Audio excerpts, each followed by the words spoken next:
Welcome to our forum. After the past several weeks when we've been talking about prejudices in these discussions, differences that divide, tonight we'd like to talk about some of the similarities between countries. At least that's the way we plan to start out the discussion. Let me first introduce the students to you. First is Yuriko Konishi from Japan. It was Yuriko whom you saw dancing just a moment ago. Although Yuriko isn't in tonight's discussion, we did want you to see her dance because, although very different from Western dances, it may be referred to later in the program because there is, all the same, a bond that it represents. Next, from Egypt, Farouk Mahmoud. Farouk, in his Shakespearean English, told a girl a few minutes ago that he was going to enshrine her friendship in the casket of his heart, and she thought he meant that he was burying it. From Germany, Christoph Bertrand. Christoph has been here 3 months now, like all the others, but Christoph is looking forward to his first blind date. From Israel, Zohar Arshavsky. You know what I'm going to say about you, Zohar? What do you think I should say? I don't know. Remember the other day when a lot of the delegates were saying that the first thing they were going to do when they got home was to sleep? Remember what you said you were going to do? I know what you're going to say. Go to her scout troop. Romano Kuntz from Switzerland. Romano. Yeah. Are you as much of a clown at home as you are here? A clown? I didn't realize that I was a clown here. Well, you are, Romano. Thank you. It's a very nice voice. I was just trying to find out if American informality had changed your personality at all. I think it did. How? Quite a large extent, I'm afraid. Well, Yeah. we hope not too, in a wrong extent. How about, Karina, I would like to check something I've just heard about you. Something Karina Mantila from Finland. I hear that you learn English so well, you've learned it so well, that you're now talking in your sleep, not in English, but No. not in Finnish, but in English. Is that true? Well, I was told so. I don't remember what I told my sleep.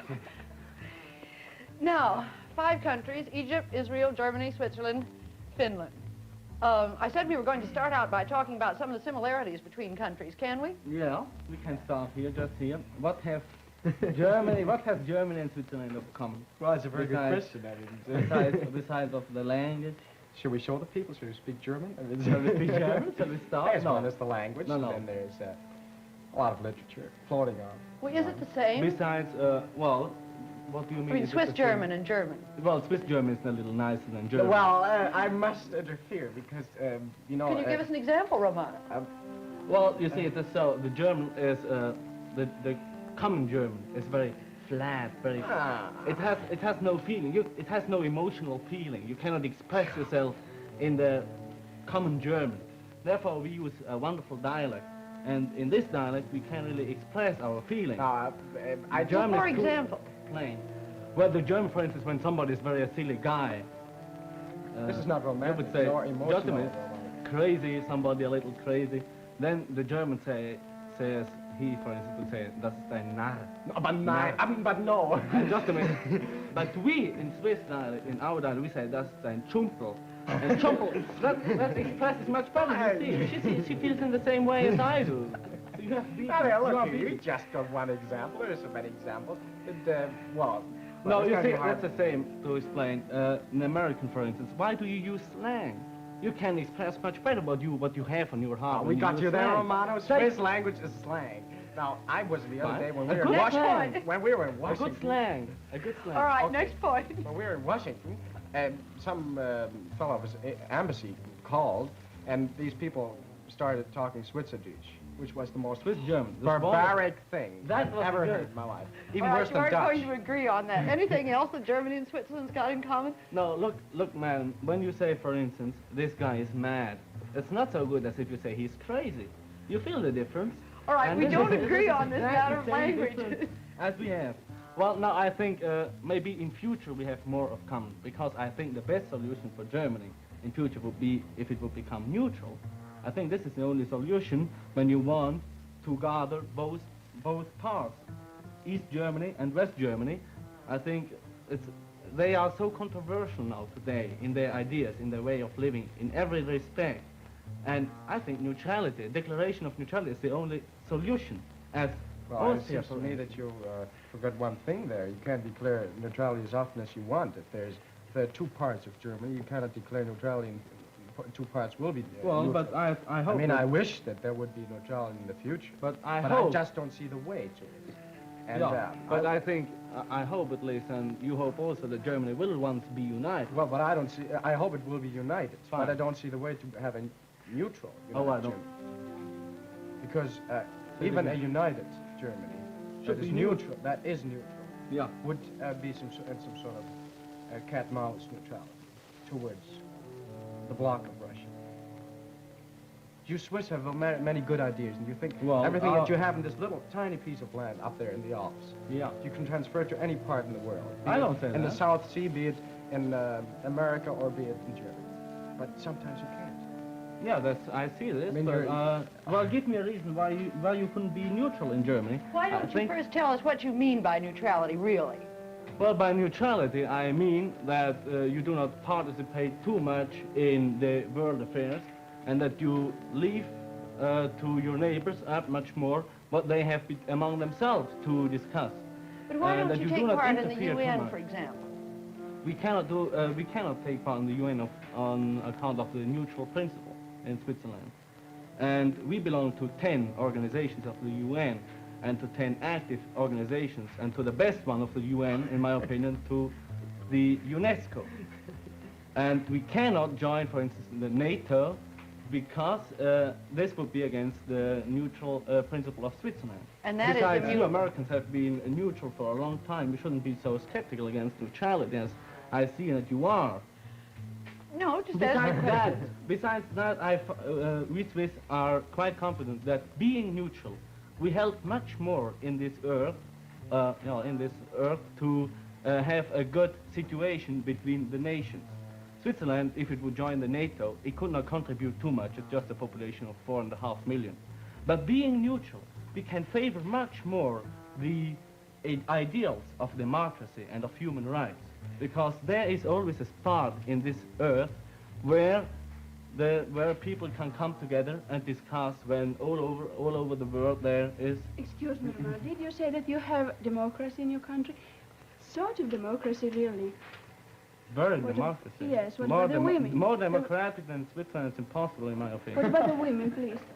I heard the women can't vote in your country. Well, this is something else. Yes, please tell me why. Well, fine. I must admit, they attack me on both sides. That's unfair. Fine. It might sound like a paradox when I say that Switzerland has no woman suffrage because the structure of the community, of the state, and of the federation is far more democratic than any other nation. So you want to say if there's something... Just a minute, boy. Let me finish. Indeed, being the most democratic nation, we have also the biggest difficulties with the problems that democracy brings.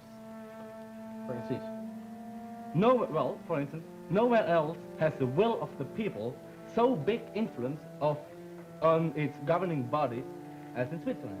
This has advantages and disadvantages. What has the women? Just a minute. Let me finish. come on. In other nations, as for instance in France and in England, the democracy is indirect. And the voters, men or women, have the right to elect its government or be elected to it. With that, their political powers are exhausted. But now, in these cases, woman suffrage has been introduced by a parliament that had been granted provisional powers after a revolution. And therefore, this parliament was in the mood to be generous with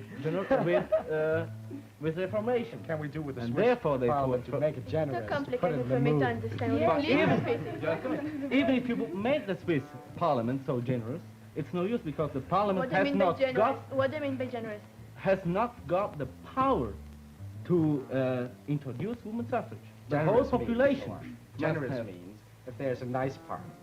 The parliament's in the mood, and then there are poor little women standing before the government. Well, doesn't he really But mean it's that right. only the That's men the have got right. the vote? Since only the men have got the Yes, vote, and naturally the women- men aren't going to vote to give it to women. Isn't that what you mean? And by No, you general see, rights? because we are, in Switzerland, and because we are so democratic, only the people have the right to give What the they woman call the vote. people men? And the women are the best What they call people. people men?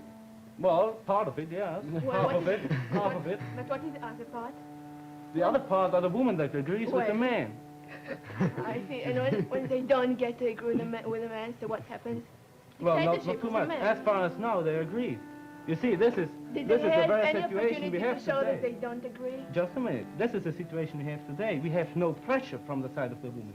The But woman can you the women do not try to get into the Why don't parliament. they want No, to? may, have no may I pressure. Please, may I please ask something? Yeah. Is there any pressure in Russia, for instance, to create another party? No, there isn't. No. Will you say that everybody in Russia agrees to what the government says? You wouldn't say Oh, that. oh gosh. Well, of course you wouldn't say. Oh gosh, what Just- kind of example do you bring here? Say Come on, that. answer. Will you please answer it? I understood something else because I thought if there would be a Russian pressure in Switzerland. I don't know, I have not been in Russia, I cannot tell you anything about that. But you see, you have given a very beautiful story, but you haven't given any one good reason why women should not vote. What's your Well, personal- look, I will tell you If, this. may I please say something? If they agree with men, so let's say you don't fear them, why don't they let them vote? If you say that you have a country where there's only one party, and everybody agrees with it, so there's only one party. Yeah. Now, There's let no me- need of another. Would you call it democracy? I She remember a always very... speaks, she asks me, but she does not let to answer. Gosh. You did Go it all the ahead. time Why before. we have no woman suffrage? That's the reason. They But just you were think doing they it never all the listen. time before. But don't you think that you must No. give women back in Switzerland the right to vote, whether sooner or later? Yeah. We even in the Middle East it will make nowadays, it come. what among? We even nowadays in the Middle East and Egypt, after the new constitution, women back there have the right to vote. Yeah. Why don't see, you from give them the the point right? of view of human rights Yes. and of real democracy, I cannot justify why we have no human rights, and I don't want to try exactly. to say why we have no human rights. It's No, one I of don't Women's know. suffrage. Women suffrage. So just- Gosh, human rights, something So else. you state something... Yeah, now just a minute. The question is where the limits between theory and practice have to be drawn. There are limits. And we Swiss simply do not see why we should change our constitution why we should change our constitution since as far as now it has proved to be good. And this feeling is Who not says only it's good? The men. and this feeling is not only from the man but also from the woman. How do you know? How do you know? I meet women Every in husband Switzerland. asks his do they wife, like yes, it? and then Maybe. they say it into parliament. Oh, how practical. Well, listen, if the woman would try to come in, they would organize something. They would How would do you try know? to Have you come in. tried? Have you tried? What? To Try? let them I am to not a put- woman. Have the men in Switzerland tried to give the women any opportunity to show what they want? No, the woman must first know what they want. First, What? that's the initiative. How do you know did that- they in America? How did they in France? How did they in Well, they were England? How tolerant did they in men. They were Germany? tolerant men. it Oh, I seems to don't me. think so. I don't think so. In America, it was a great battle. Well, at until least they we've got in. him to, sorry, Zohar, we've at least got him to admit that theoretically he hasn't any leg to stand on. You did admit that, didn't you?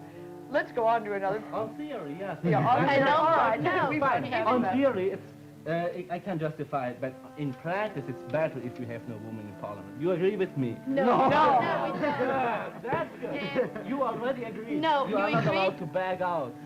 You Well, agree that's that mega. practically it's also possible, but because the Swiss parliament was run for such a long time in a certain way, you don't want to change it. And that's the only reason that you gave. Fine. Let's see what we have of common. When You are a heterogeneous nation. Excuse that me? we More have. peaceful, I guess. You are a heterogeneous what does it nation. exactly mean? Well, what does it exactly mean? Gosh, a nation that consists of Negroes, of Americans, of English, of Swiss, Well. Germans, and of different countries. That's Well, it's not heterogeneous. they're not exactly all these nations, but they came You from see, this Switzerland country. is heterogeneous. We speak 4 languages. Well, how much? You know, we speak 60. Well, that's a little more. I think it's a little How more. well do you go with it? How what? How well? We improve very much. I mean, every time we make the number smaller. We try to make everybody speak only one language, that's Hebrew. What you say is a But language. we don't make that in Switzerland. We don't Anything make else in common between Yeah, Israel I and think. Switzerland? Listen, why are you not neutral? Why don't you think that it would clear up the situation in the Middle East if Israel would be neutral. Oh, well, I wish we were neutral. If it could only be, then if I could only make it, I'll be the greatest man, woman of my country. Who prevents you from being neutral? Oh, no, I don't. Oh, she's accusing me. There's something important which I won't say, that nowadays, back in Egypt, we don't want to start any conflict or any war in Palestine. You must know this, that in our policy, which we have just established after the revolution, wars have no place in this policy, that which was just established to improve the lot of the people. Wars will do nothing for us. We are going to lose much than to gain much to see from the achievement we want to have in the future. Now we have a revolution back in Egypt, and we don't want any war that is going to direct our attention towards the battle of field. We have a revolution that's trying to rebuild the country. We are trying to industrialize the country so that we may rise into power and progress. So we don't want any war that's going to bring us ruin, misery, and destruction. That I want to make clear.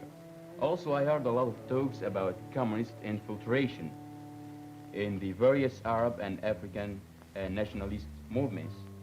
And I think, and I'm sure that it's going to be unwise for the United States if the United States is going to take this view of nationalist action, because this is just led by sincere patriots whose sincere desire, or whose only desire, is to release their countries or to free their countries from foreign domination.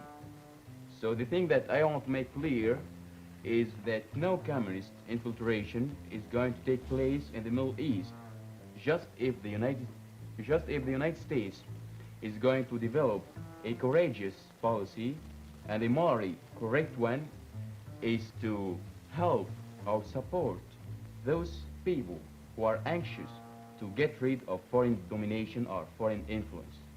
Because real independence is the only or the greatest defense against communist or any other type of this infiltration. Because real free men are the only defenders of their country and liberty. I think it's astonishing how this climax of nationalism all over this area finally bursts out, and the only natural thing for people to do to want freedom is reaction all over this place. And I think it's the interesting thing, too, that Israel and Egypt have so much in common in terms of this nationalism that's trying to express itself. What else do your countries have in common? You see, we have the problem of these refugees, for instance, and I think there may, you know, this may be sometimes, but we have, I can say that we have a lot of troubles in common. What else have you got in common, do you think, with the Arabs? Well, besides the refugees, You mean you have had we have the knowledge of what it's like? refugees. We have the same experience at the same time. We have in common, we have a country which we must build. And it's very, very hard because we don't have tradition of building a country. And I saw the program of Edward Morrow about Egypt and Israel, and I was surprised how much you could take pictures of Egypt into Israel and it would fit perfectly the way you build your country. And then we both need very badly water. Very, very badly we need water. And then you made a revolution very, very short time ago. We are only 7 years a state. We both have to study from our experience how to make it the best democracy and make the best, as you said, independent country. And it's very much in common because we make mistakes and we study from it. Yeah. They say that experience is a very unusual teacher. It first examines you and then gives you the lesson. You know, must put this before our eyes. Well, I think there is quite a lot anti-Semitism in Germany. Is there also kind of anti-Germanism in Israel?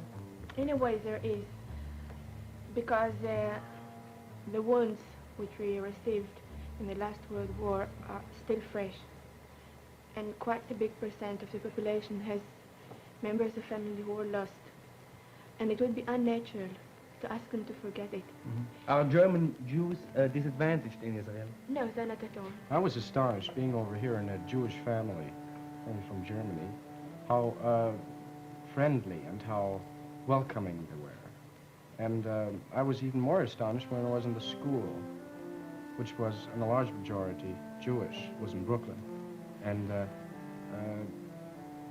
all of them, or most of them, seemed to have forgotten what Germany, or German leaders, or Germany had done to them in the last years of the war. And I didn't know whether I should be happy about it, because doesn't it mean if you forget your resentments, if you forget your pride in being of a special race, that you, at the same time, forget your tradition? Maybe. But it seemed to me that this was one of the ways to get over it. You spoke about the anti-Semitism in Germany, and I must say that it exists still. I don't like to say it, but if I wouldn't say it, if I told you it didn't exist, it would be a lie. How can you explain that? I don't know. What have the Germans special against the Jews? Well, it's a long story, and I could start a long time ago. I even could start off in saying that there are so many Jewish people that felt German and contributed to German culture, to German progress so very much, that it would be just narrow-minded to be an anti-Semite in Germany. But you see, after the war, after all these crimes had been done to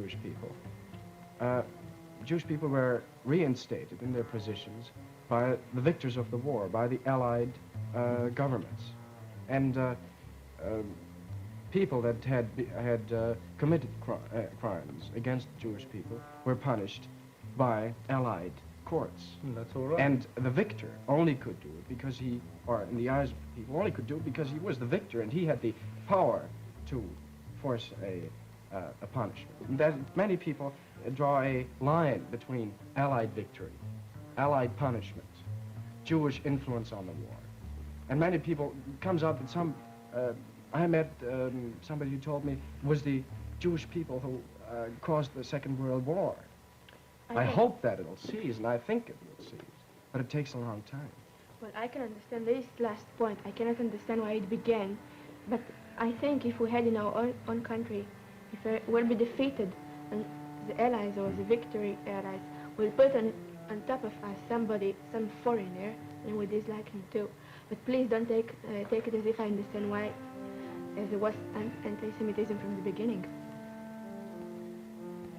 Well, I'm sorry, go ahead. anti-Semitism from the beginning, when you study history, you see that a certain anti-Semitism was all over the world there, above all coming out of the Middle Age.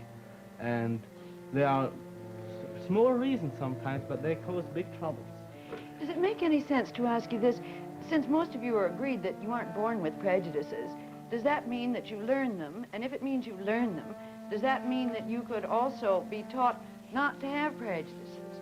What could change in your school systems or the way you're brought up today that would illustrate that? Anything? You could all send me to America and look from America to our countries and see them over there. Yeah. And we could meet so many people, and we could discuss with them and see how long our prejudices will stand. I think all of us have kind of changed our minds and changed our opinions during this time. But if the prejudices come from the older people, and it's still the older people that train the younger people, is there any hope at all? Oh yes, Oh yeah, there is. you see, certain prejudices come and certain prejudices go. It's, Excuse me. You know, you are taught prejudice from your very cradle. You have been born and you have been taught these prejudices, and you know you have inherited these, and it's quite hard to give up these prejudices. I think the trouble But is, Yeah, the trouble. Yes, go on. you see, if there was only one prejudice in the whole world, it wouldn't pass out. But there are some prejudices about the same point. And when people meet and they come into contact and they're civilized enough to see the other point of view, then they begin to examine their own prejudice. And that's why we are much, much improved. If you look back at the Middle Ages and look now, you see that somehow prejudices are getting less and less. I You agree with agree you, with somewhat that? constant. I think, well, at least I have learned one thing here, and I'm very glad of that. Before I came here, I wasn't very conscious of other people. I didn't think of them too much. But now I am so forced to think of them when I see them, and I never realized before how little I know about them. But when I saw Yoriko's dance, I at the same time thought to say something else. I thought that I saw the rising sun in Japan and the people sitting and singing or dancing there. And their song was so sad because the moment of the sunrise passes so quickly that they can never completely understand the wonder of it. And I think those people, they want to understand how different it was from a Finnish folk dance. Ours is so full of speed and gay, and it's so gay and it's full of laughing. But though they were so different, they both were searches for beauty, and that's common to all the nations. I think we all search for beauty, and that better than anything else can unite the world. And well, there was only one thing I was afraid before I left, and there was that I would let my life go without doing anything for other people, quite purposeless. But now when I have come here, at least I know the goal. I know that I want to learn. I really want to learn. And when I think of that, I realize how much I would miss if I wouldn't learn more. I want to learn to understand people. I never realized that there were individuals in the other countries, in the faraway countries. I thought they were just masses of people. But now when there's Yoriko in Japan, maybe in Ethiopia, I see that, oh, they are my friends and they are real and they are concrete. Well, I really feel like standing at the huge gate, and all the world is behind the gate. And if I only can find the key to get in. Thank you, Karina, Romano, Christoph, Sohar, and Faruk. Next week is the final program in the series, and we'll have all 33 delegates here.